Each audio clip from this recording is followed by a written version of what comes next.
We need to create a file called bookmodel.py. And now that that is created, I'm going to open it with Sublime. In this bookmodel.py file, I need to import Flask. The next thing I need to do is import Flask SQLAlchemy and SQLAlchemy.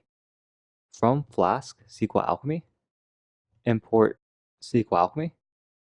And then I also need to do a pip install to get this package. And the third thing I need is I need to import JSON. And then I need to import the settings that we just created.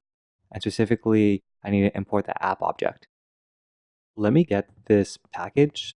I'm going to open up the terminal. And then within here, I'm going to do pip3 install Flask SQLAlchemy.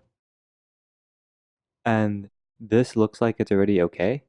And that is probably because I already have this installed on my machine. So let me do a pip freeze.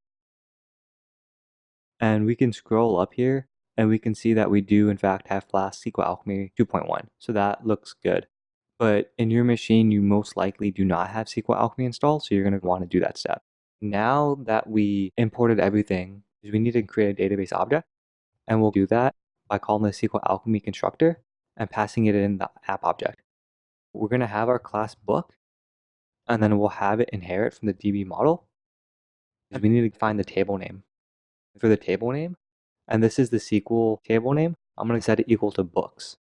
This table name of books will be the name of the table that we'll be adding information to.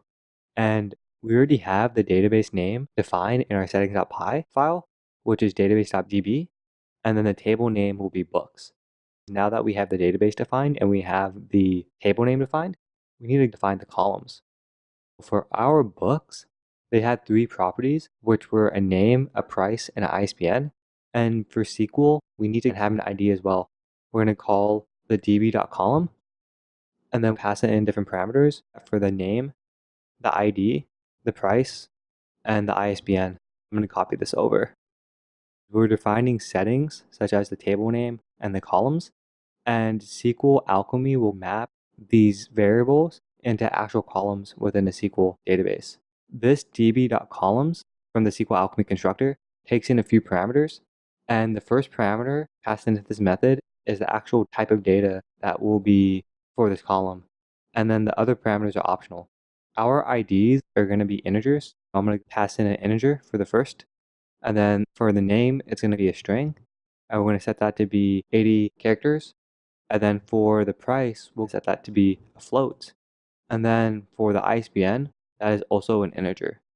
The next thing is, and these are all optional parameters, but the ID happens to be the primary key of our table. I'm going to set the primary key attribute to true.